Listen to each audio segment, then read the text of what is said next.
Okay, this is your test 3 review, question number 3. And if I can bring you with me to the paper. Here we go. We're asked to solve this quadratic equation. Now, one of the things that I usually teach my students is when you're solving a quadratic equation, it's usually a good idea to first put it in standard form, which means you have descending power order is equal to 0. Another thing about standard form that I think is really important, the lead coefficient, which in this case is a 1, should always be positive. It just makes life so much easier. If it's not positive, then you multiply everything through by a -1, and it will be. Okay?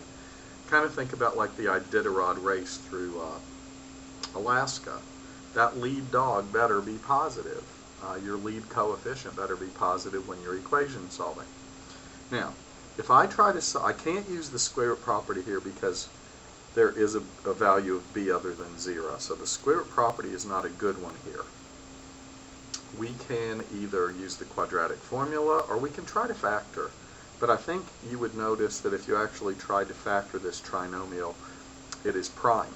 So at this point, what we're going to do is we're going to remember that in the quadratic formula, once we have the equation in standard form, a is 1, it's the number in front of the x squared term.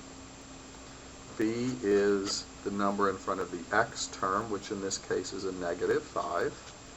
And C is the constant term, which in this case is 3. Now you can only list A, B, and C after the original equation is in standard form. And now you apply the quadratic formula. Let's write it down first.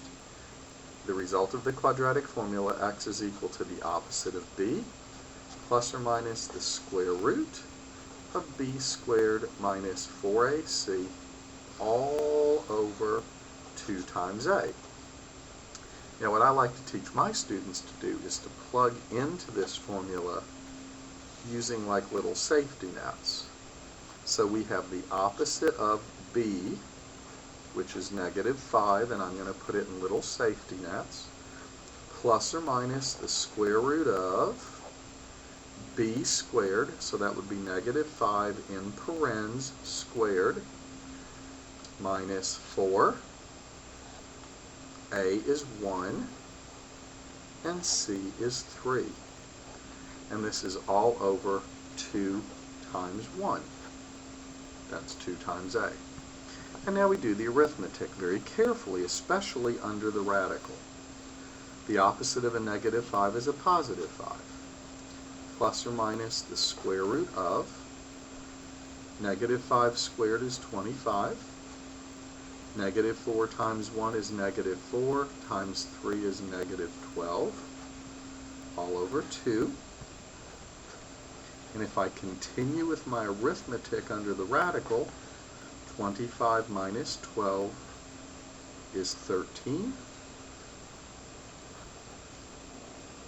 And there's nothing I can do with the square root of 13 as far as pulling out a perfect square factor.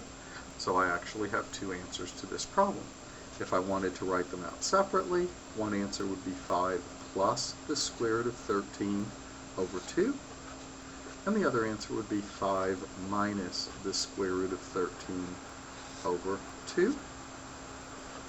And we're done. We've applied the quadratic formula.